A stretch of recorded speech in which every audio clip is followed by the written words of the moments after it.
Hadirin, Syakir akan kenalkan siapa Habib Husin Al-Haddar. Nanti setelah itu langsung beliau akan berikan wejengan apa ya? Wejengan Hadramut atau wejengan Turki. Syakir kenalin dulu biar semuanya kenal. Kalau udah kenal, kenalin lagi nggak apa-apa. Iya. Dirikir. Siap.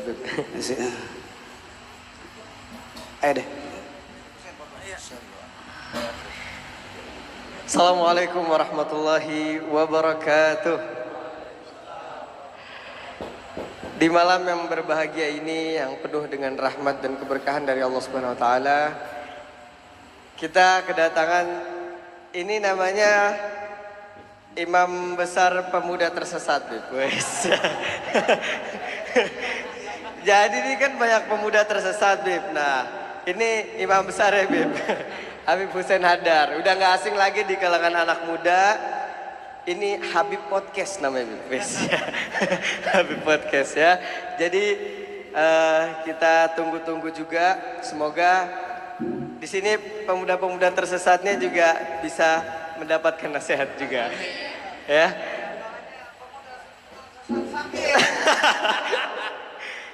Ya,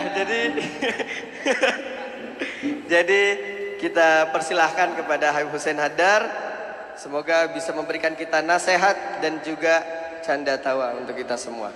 Falyatafaddal mashkuran. Sallu ala Muhammad.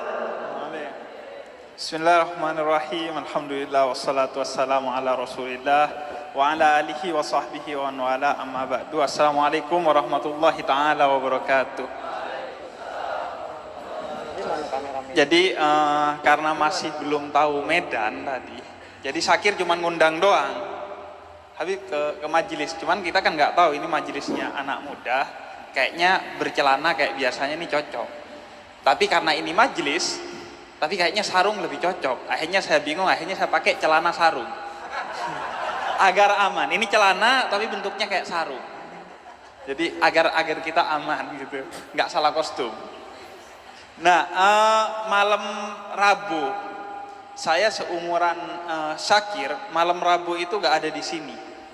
Adanya di minimal kafe-kafe. Malam Rabu. Karena itu, ketika malam Rabu, saya bersama anak muda di satu tempat yang namanya pengajian, ini pasti mengundang senyumnya Allah Subhanahu wa Ta'ala. Siapa yang bilang? Yang bilang Nabi Muhammad SAW. Dalam salah satu hadisnya, kata Nabi, Allah kagum, tersenyum kepada anak muda yang melawan sofwahnya. Apa itu sofwah? Sofwah itu kecenderungan kepada hal-hal yang minimal sia-sia, maksimal haram. Ke kafe ya sia-sialah paling enggak. Walaupun enggak haram, kecuali yang diminum yang aneh-aneh baru haram. Tapi minimal sia-sia kan, lebih baik berzikir, bersalawat di sini. Karena itu pasti majelis seperti ini mengundang senyumnya Allah Subhanahu wa Ta'ala, sehingga apapun yang diminta di majelis ini malam ini pasti dikabulkan oleh Allah Subhanahu wa Ta'ala. Kenapa? Karena Allah sudah tersenyum. Kalau udah tersenyum, mau minta apa dikasih. Dan karena mau minta apapun dikasih, maka mintanya jangan tanggung-tanggung malam ini. Yang jomblo minta jodoh, yang masih deadwood, miskin, minta kaya. Yang sudah nikah minta anak. Pokoknya kasih permintaan yang aneh-aneh ke Allah malam ini setinggi-tingginya. Kenapa? Karena Allah sedang senyum melihat kita. Karena kita sedang melawan sofahnya, kecenderungan kepada hal-hal yang buruk. Kita lawan nih. Ke sini kan harus melawan. Kadang ada orang niatnya ke majelis, ngelihat kafe, dia ke kafe, berhenti di kafe. Apalagi kalau majelisnya deket kafe. Apalagi kalau majelisnya di kafe. Makanya saya kan suka nyiasatin gitu. Tadi celana sarung. Nah, biar tetap ke kafe dan tetap majelis, makanya majelis saya di kafe kadang.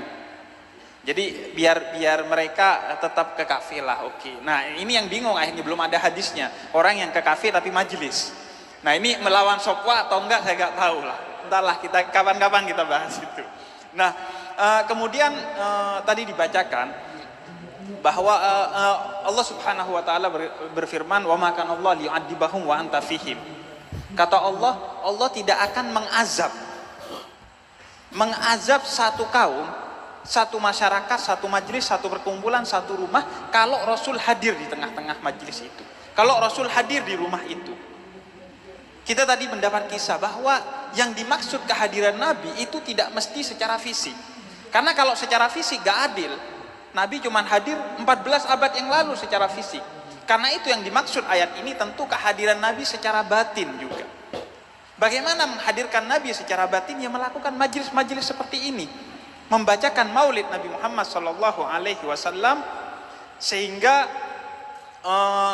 kata Sayyid Muhammad bin Alwi al-Maliki, tidak dibacakan maulid Nabi Muhammad SAW kecuali Nabi hadir di tempat itu. Kecuali Nabi hadir di tempat itu. Ada satu majelis gak percaya, masa Nabi hadir beneran? Gak percaya, bikin majelis di tengah-tengahnya ditutup, dikasih pasir. Kemudian setelah dibacakan maulid dibuka, ternyata pasirnya banyak injekan kaki, dan itu injekan kaki dari Rasul Shallallahu Alaihi Wasallam bersama keluarganya, sahabatnya, dan orang-orang saleh. Nabi hadir. Nah, karena malam ini kita membaca salawat kepada Nabi Muhammad Shallallahu Alaihi Wasallam, maka Nabi hadir secara batin. Dan wa ma kana Allah liyu'adzibahum wa anta fihim. Allah tidak akan menurunkan azab kepada masyarakat, majelis, keluarga yang di dalamnya Rasul hadir. Jadi paling gampang ngundang Rasul. Ngundang bupati kurang seminggu harus sudah dikabarin. Ngundang gubernur kurang sebulan harus sudah dikabarin. Ngundang presiden, pengen presiden datang 2022, dari sekarang harus sudah kirim undangan. Itu pun kadang menjelang sehari dibatalin. Rumusnya gitu. Orang makin tinggi derajatnya, makin sulit diundang. Pasti. Tapi Rasul yang maha tinggi derajatnya justru paling mudah diundang. Baca maulid, bahkan baca sholawat satu kali, Rasul datang. Dan kalau satu tempat, satu keluarga didatengin presiden pun, gak dijamin bahwa di sana gak akan kena azab. Tapi kalau didatengin Rasul, pasti dijamin oleh Al-Quran tidak akan kena azab. Karena itu kita bersyukur majelis-majelis seperti ini.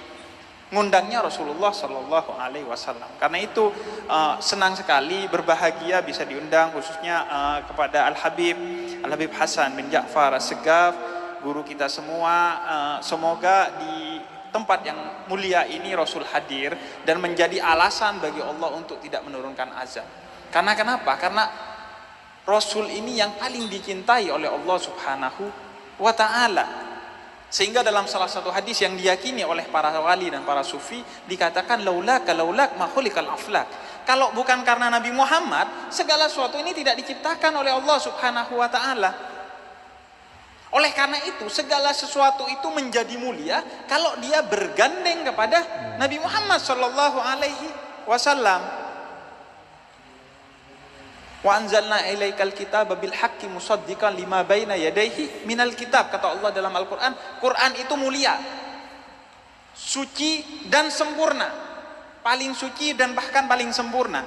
Kenapa?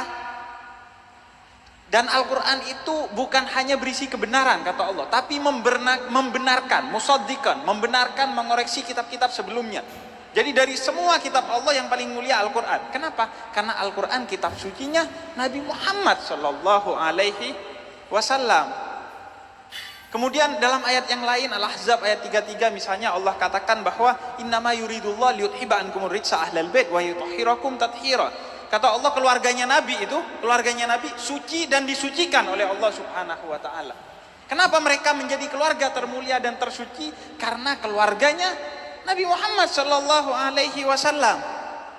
Kemudian Allah katakan kuntum khaira ummatin ukhrijat linnas ta'muruna bil ma'ruf wa tanhauna 'anil munkar. Kamu ini umat Islam adalah umat terbaik. Orang Yahudi, orang Nasrani, semua umat itu tidak ada yang lebih baik dari umat Islam kata Allah. Kenapa terbaik? Karena kita umatnya Nabi Muhammad sallallahu alaihi wasallam. Sehingga semua yang bergandeng kepada Nabi Muhammad pasti menjadi yang termulia. Karena itu, agar diri ini mulia, mari kita gandengkan diri ini kepada Nabi Muhammad sallallahu alaihi wasallam. Gimana caranya? Yang pertama, La tarfa'u aswatakum fawqa sautin nabi. Jangan pernah ngefans kepada siapapun walaupun sama Syakir.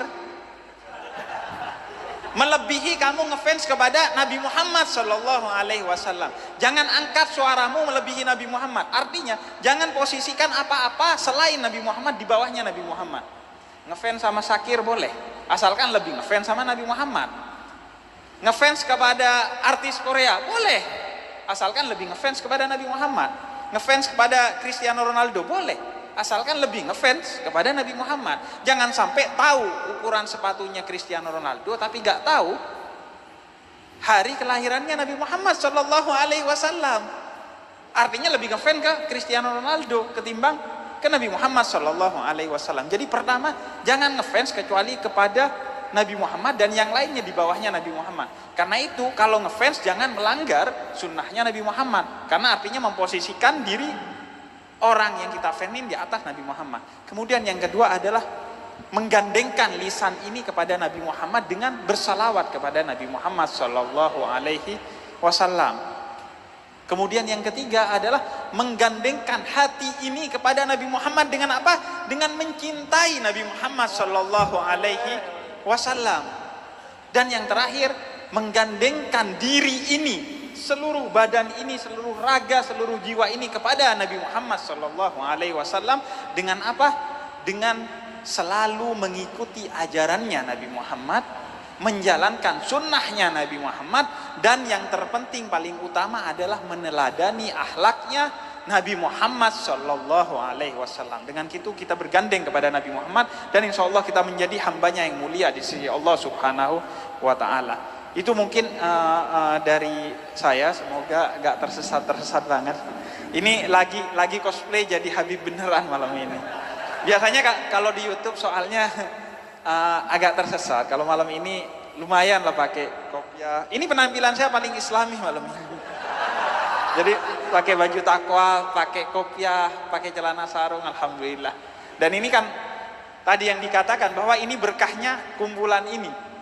Orang itu kata Nabi kalau kumpul sama penjual minyak wangi, walaupun nggak beli minyak wanginya, misal pasti ketularan wanginya. Tapi kalau kumpul sama tukang sate, walaupun nggak makan satenya, ketularan baunya. Jadi karena saya kesini ketularan baiknya. Jadi pakai baju takwa, jadi pakai kopiahnya juga gak biasanya di ke belakang ini enggak, celananya walaupun belum sarung tapi minimal celana sarung lah, on the way sarung ini. Jadi itu mungkin dari saya. Terima kasih Habib, terima kasih atas kesempatannya dan mohon doanya Habib, semoga Al-Fakir mendapat keberkahan majelis ini. Mohon doanya bagi semua. Sallallahu alaihi wasallam Muhammad wa alihi washabbihi wasallam. Alhamdulillahirabbil alamin. Wassalamualaikum warahmatullahi wabarakatuh.